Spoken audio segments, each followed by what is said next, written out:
ప్రభునందు నాకు అత్యంత ప్రియమైనటువంటి వారులారా, మన ప్రభువును రక్షకునేటువంటి యేసుక్రీస్తు వారి యొక్క శుభనామంలో మీ అందరికీ నా హృదయపూర్వకమైన శుభములు వందనములు తెలియజేస్తున్నాను.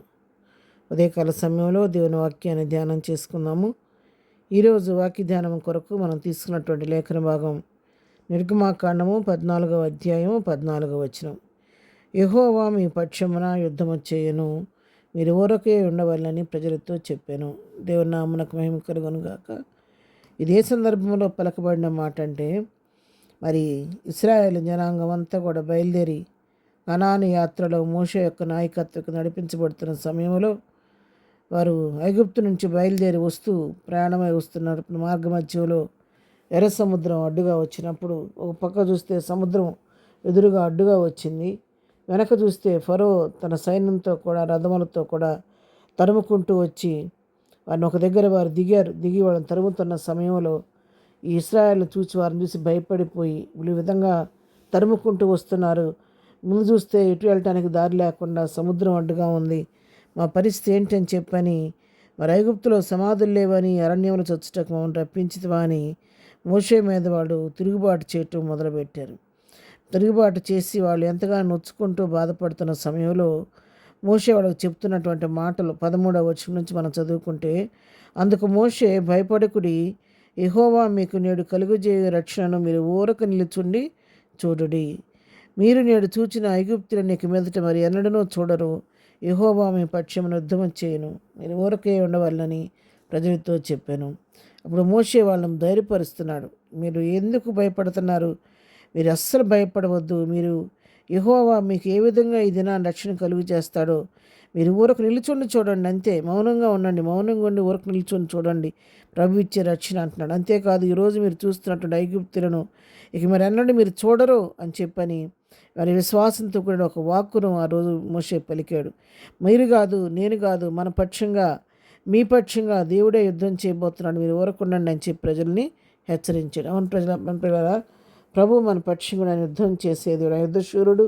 ఆయన యుద్ధం చేసి మనకు విజయం ఇచ్చే దేవుడు.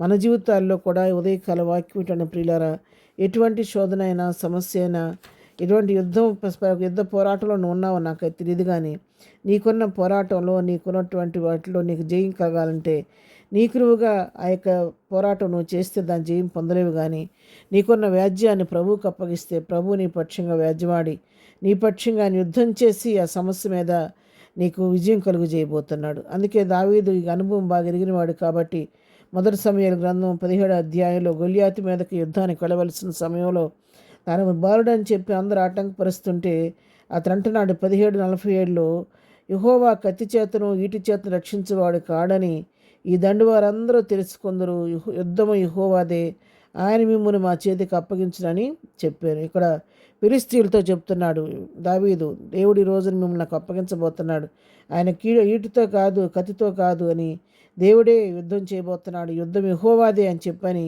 ఆ యుద్ధం దేవునికి అప్పగించి అద్భుత రీతిగా జయం పొందినట్లుగా మరి మనం చూస్తున్నాం.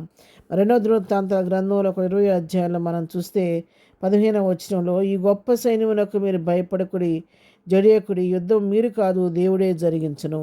ఇక్కడ కూడా మరి యెహోషాపాతు రాజుకు నలుదిక్కుల సైన్యం మరి చుట్టుముట్టినప్పుడు కూడా ప్రజల్ని ప్రభు ఇచ్చిన వాక్కును బట్టి ధైర్యం తెచ్చుకొని మరి చెప్తున్నాడు కదా, ప్రజలకు మీరు భయపడొద్దు, జడియవద్దు, యుద్ధం మీరు కాదు దేవుడే జరిగించబోతున్నాడని చెప్తున్నాడు. ఆ విధంగా ఈ ఉదయకాల సమయంలో వాక్యమైనటువంటి ప్రియమైనటువంటి వాళ్ళారా, మనకున్నటువంటి వ్యాజ్యం, మనకున్న సమస్య, వ్యాధి, బాధ, దుఃఖం ఏదైనా సరే ప్రభువుకు అప్పగిస్తే ప్రభు మన పక్షంగా ఉండి వ్యాజ్యమాడి మనకు జయమిచ్చే దేవుడై ఉన్నాడు.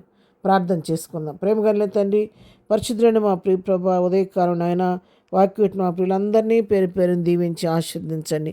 వారి కుటుంబాల్లో వారి వ్యక్తిగత జీవితంలో సమస్య ఇంటి మీదకు విజయం దయచేయండి.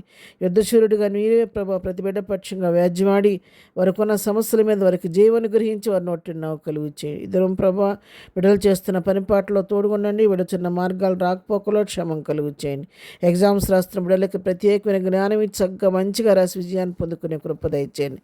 అందరూ ఎగ్జామ్స్ కొరకు ప్రిపేర్ అవుతుండగా వారికి కావాల్సిన సమయోచిత జ్ఞానం, తెలివి, వివేచన, జ్ఞాపక శక్తి బిడ్డలకు దయచేయండి. ఆయన కృప చూపించడానికి సహాయించి దినం బర్త్డే ప్రభా మరి మ్యారేజ్లో జరుపుకుంటున్న బిడ్డలను దీవించండి. వారి కుటుంబాల్లో శాంతి సమాధాన ఆశీర్వాదం దీవెని దయచేయండి. బలహీనందరినీ ముట్టండి, దుఃఖం నుండి వారిని ఓదార్చండి, సమస్యను విడిపించండి. ప్రతి బిడ్డ పట్ల మేలు చేసి మహిమ తెచ్చుకోమని, ఉదయకాల దీవెనతో నింపి నడిపించమని యేసునామములో ప్రార్థించడి పొందుకొని ఉన్నాము తండ్రి. ఆమెన్. ప్రభు కృప సదాకాలము మనందరికీ తోడయుండి నడిపించును గాక. ఆమెన్.